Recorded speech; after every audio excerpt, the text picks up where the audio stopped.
Hey folks, welcome to Shooting Up North. I'm your host, Louis Carlin. We're here right here on the Alliance Pro Wrestling Network.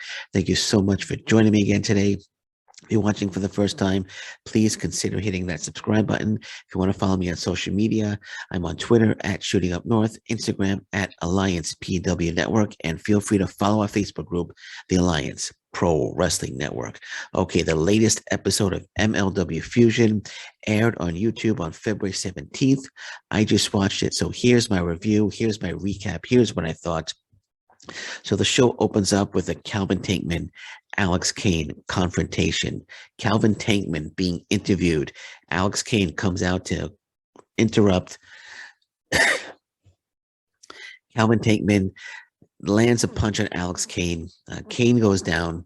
Kane gets pulled back, and the segment ends with Calvin Tateman smiling at what he just did to Alex Kane. So it was a good little confrontation between the two. They were in the midst of a heated feud, so it was a good little confrontation between Alex Kane and Calvin Tateman. Then we went to a recap of Richard Holiday turning on Alexander Hammerstone last week. Then we went to our first match, which was Davey Richards versus ACH. And let me tell you, I was waiting for this one. I was really waiting for this match. Really wanted to see this one. When I heard it was announced a few weeks ago, I was very excited, and they did not disappoint. They did not disappoint. This was just a terrific opening match. So they exchange, there's an exchange of holds to start the match, with each wrestler gaining an advantage. Eventually, it got a little heated. We got a forearm smash exchange. Enziguri by ACH totally took out Davey Richards. ACH hit a nice deadlift German suplex. ACH from the outside. This was probably my favorite move of the whole match. ACH from the outside of the ring comes running, leaps over the top rope, and it nails a cutter on Davey Richards. Immediately goes to the top rope, hits a splash for a 2 count, a near fall. That was a great sequence of moves by ACH on Davey Richards. Richards comes back with a superplex on ACH for another 2 count, and Davey Richards eventually taps out ACH with an ankle lock. Got my notes here, just turning the page. So it was a great match to start the show between two great talents. Now, the purpose of this match was basically to give Richards a huge win heading into Super Fight as he challenges Alexander Hammerstone for the MLW Heavyweight Championship. But ACH is a tremendous, tremendous talent who can absolutely main event anywhere.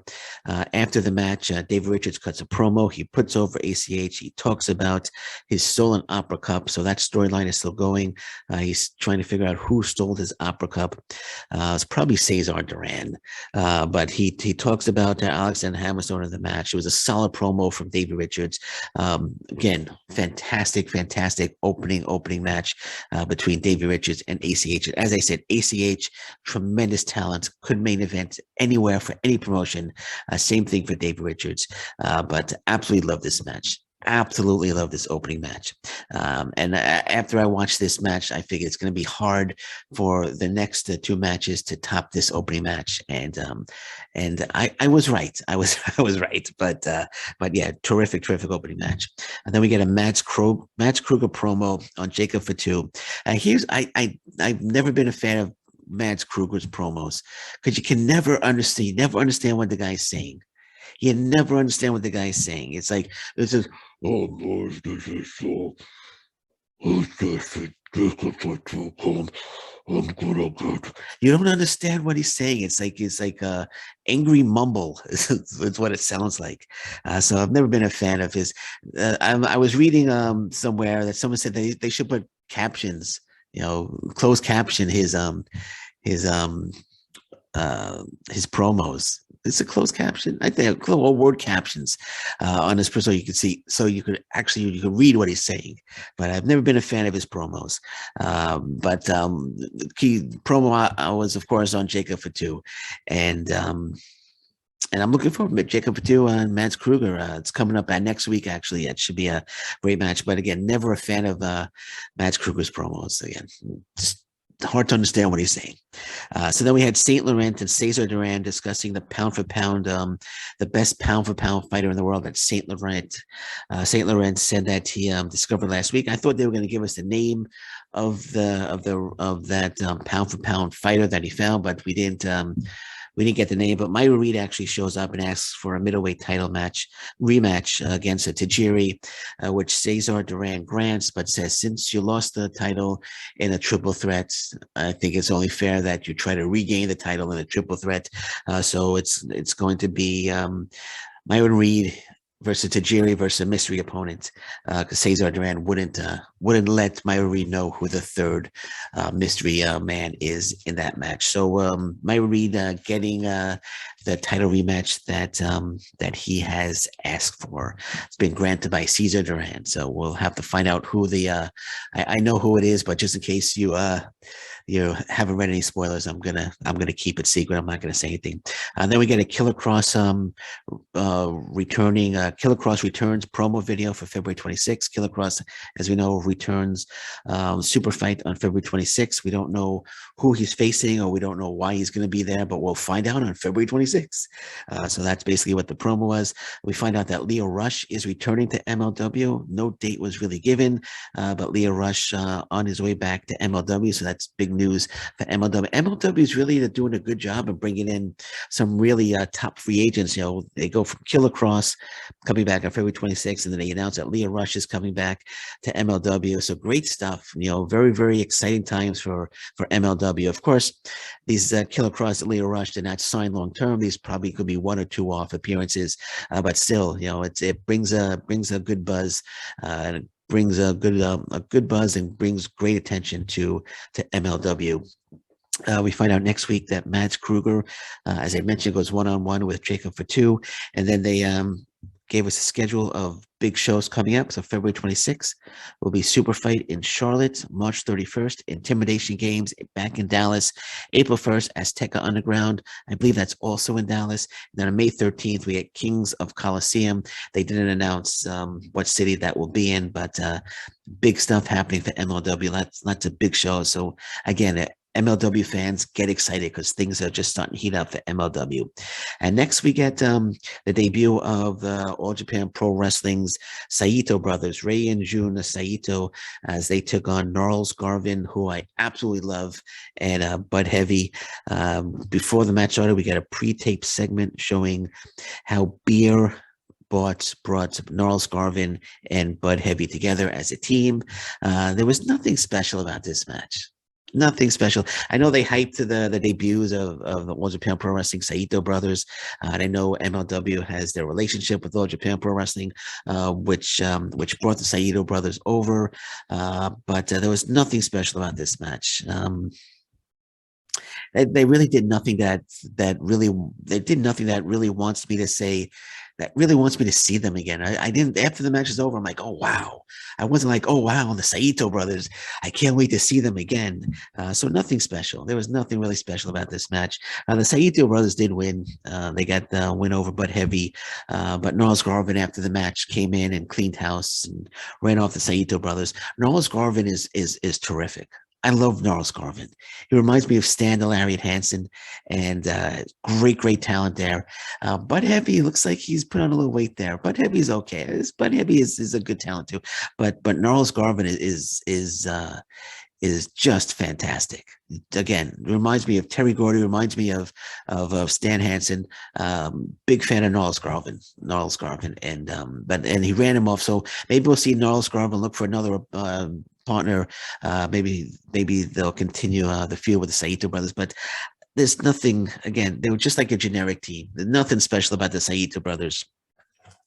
A very generic team. They didn't do anything special. No special moves. It's just it's like if all due respect, I've seen them in All Japan Pro Wrestling, and they were okay.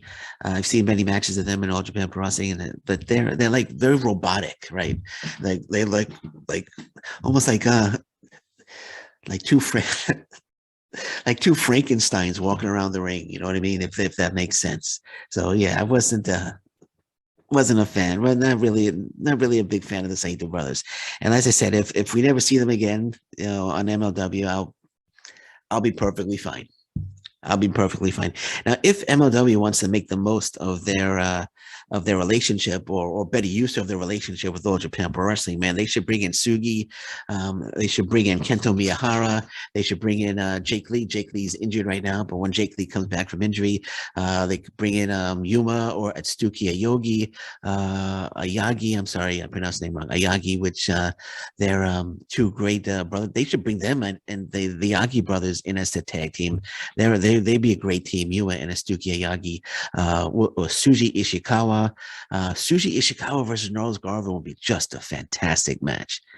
Now that would be a better use of this relationship than to bring the Saito brothers. Yes, I know Saito brothers probably on excursion right now, but after this match, the only thing I want to see more of is Gnarls Garvin, and I'll leave it at that. After watching the match, the only thing I want to see more of is Gnarls Garvin. Okay, so then after that, we got Richard Holiday and Alicia Atout segments as they share a holiday. I'm sorry, a Valentine's Day video. Richard Holiday talked about Hammerstone, calling him an overweight, juiced up burden, which is a great line. Says he will be the one to beat Hammerstone for the title as he knows all his weaknesses and strengths. Then Alicia too tells it Holiday to calm down. It's Valentine's Day. They kiss. Holiday says to new beginnings. They both have a glass of champagne. So Holiday says to new beginnings and to happy endings. Then they kiss, and Alicia too tells the cameraman to get out because you know what's going to happen next. It's a good promo though. I love Richard Holiday. He's just fantastic. Not sure about Alicia Toots. She's a great backstage talent, but I'm not sold on her yet as an in-ring talent, as a manager type talent. Selena De La Renta was fantastic. So if Alicia Toots is trying to fill Selena De La Renta's shoes as a heel, female heel manager, she has huge shoes to fill. So I'm not completely sold yet, but it's not saying I'm not giving up. I'm going to give her every opportunity. But love Richard Holiday. He's just cuts fantastic promos. He's just all around terrific talent. So I'm all in. I'm all in for this this new chapter in the MLW careers of Richard Holiday and Alicia Atout. Love to see her. Love to see them in front of a live crowd and see how the live crowd reacts. Love to see Holiday work a live crowd and I'm sure the kissing will. I'm sure that if they end every segment with a long, passionate kiss, I'm sure that would really piss off the crowd. That would be actually pretty cool. That would be a good heel move. The fans would get disgusted and get upset and be a great move. So we'll see. I'm sure Alicia Atout will do a good job, but just not 100% sold on Alicia Atout yet. So then we have the Hammerstone and Davey Richards contract signing right after that. So Hammerstone and Richards, they signed the contract. Cesar Duran is I guess you could say officiating the signing. So he's there. They signed the contract. Hammerstone and Richard shakes hands as Richard tries to walk away. Hammerstone pulls him back, and they say a few words to each other. And the match is official. February 26th, super fight. Alexander Hammerstone defending against Davey Richards. My only issue here is I thought we would get the first time we would see Hammerstone back after being attacked by Richard Holiday, after Holiday turned on him. Now, I thought we would get the first time we would see Hammerstone is we would get a heartfelt, intense promo from Hammerstone on Richard Holiday and how he's going to get Holiday and how he's hurt and disappointed about how Holiday turned on him. I thought we were going to get that. He did address it briefly at the start of the contract signing, said that he's going to deal with Holiday eventually. And yes, I understand the full attention needs to be on this match between Holiday and Davey Richards, but maybe they should have waited on the did I say Holiday? Hammerstone and Davey Richards. I think I said Holiday. If I did, I'm sorry. The match is Hammerstone and Davey Richards, of course. But maybe then they should have they should have waited on the Holiday turn. Maybe have Holiday turn on Hammerstone, maybe cost him the match against Richards, cost him a match, the match for the MLW Heavyweight Championship. Maybe that would have been a better place to have Holiday turn. But anyway, I'm sure there's a storyline reason as to why Holiday turned when he did. So, and I'm sure we'll find out soon enough. Maybe Holiday still costs Hammerstone the match, or maybe he interferes, saying in the promo said that he's the one that's going to defeat Hammerstone. Maybe he'll interfere in the match and cost Davey Richards the match because he wants to be the one to defeat Hammerstone for the title. So, like I said, there could be a storyline reason for it, but and I'm sure we'll find out soon enough. But I thought the first time we would see Hammerstone back or say something, it wouldn't be the contract sign. I thought it would have been him, cutting an intense promo on Holiday. But I'm sure that promo is coming soon enough anyway. Then we had the main event, 5150, Rivera, Slice Boogie, and Slice Boogie defending the MLW Tag Team titles against Los Parks in a ladder match. This was actually a very good main event. It wasn't as good as the opening match. It wasn't as good, but it was a very good main event. I love Rivera, Slice Boogie. They're very, very talented. They could adjust to any match. They could have a brawl. They could brawl, which they did in this one, or they could have a great technical match against any team. I'm trying to think of, but they could have just, I was going to say the Von Erichs, but they haven't faced the Von Erichs yet. But I'm sure when they face the Von Erichs, they could adjust to the Von Erich style and have a tremendous match against the Von Erichs. So I love 5150. I love Rivera. I love the Rivera and Slice Boogie as a tag team, excellent tag team. And they actually, this match started with a brawl on the outside. Hio de la Park spear Slice Boogie onto a ladder. There was a ladder that was propped on the ring apron and on the guardrail, and Slice Boogie was standing on the outside of the ring, and El Hijo de LA Park speared Slice Boogie onto the ladder. And that was placed to the outside. It was a good spot there, and I'm sure Slice Boogie was hurting from that one, but that was a good spot there. Slice Boogie actually power slammed Hio de LA Park onto the ladder that was propped into a corner. So that was another nice spot there. One kind of bad spot that it just didn't look good was LA Park was by himself in the ring, and he's slowly climbing up to get the belts. He had just super kicked Slice Boogie out of the ring, and he's by himself in the ring. So LA Park Jr., I should say, was climbing up very, very slowly. No reason for him to climb very slowly. He just nailed a nice super kick on Slice Boogie, so he wasn't hurting, and just slowly reaching for it because he's waiting for Rivera. Or the spot was Rivera supposed to come and knock him off, so he's waiting for Rivera to come into the ring to knock him off the ladder. But it just didn't look good with him slowly climbing up the ladder. Then finally Rivera hit his spot, knocked him off the ladder. And eventually Homicide appeared and brawled with Hio de LA Park. Then LA Park Senior, I guess you could call him, as LA Park shows up, spears Homicide to the outside onto everybody, which was a nice spot. Homicide on the outside of the ring. LA Park came and speared him onto everybody to the outside. It was a nice spot. So 5150 eventually was able to climb the ladder and claim the titles to retain in a very, very good main event. So 5150, Slice Boogie, Rivera retained the MLW Tag Team titles.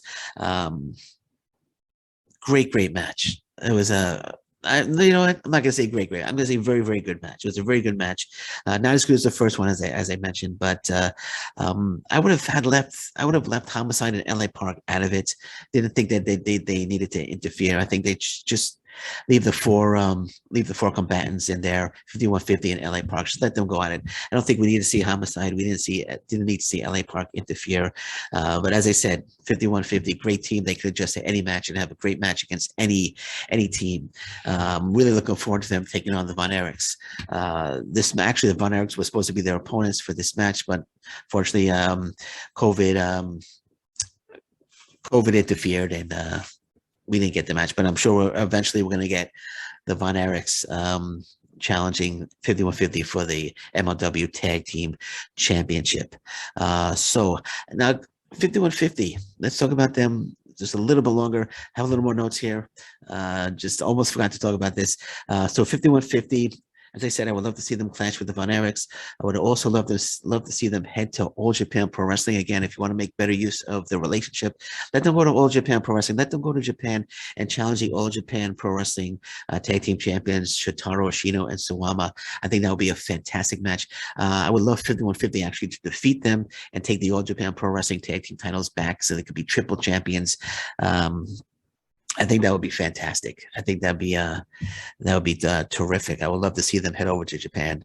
Again, MLW want to make better use of the All Japan Pro Wrestling relationship. Let's do something else besides the Saito brothers. Okay, I know you had the Jerry. I know you have the Jerry, which is great. But let's spice things up a little bit. Let's spice things up a little bit. And I'm going to leave it at that. Overall, like I said, the opening match was the best. And once again, the Saito brothers match was very, very flat. Very, very flat. I can leave it at, and the main event was a very, very good match as well. Okay, so that's it. I'm gonna leave it at that. That's my review, recap, and opinion on the latest episode of MLW Fusion. Gonna leave it at that for now. I'm watching the news. Anything else breaks, I'll be back. But until then, thank you very much. Take care. Bye-bye. Stay safe, everyone. So long. Bye-bye.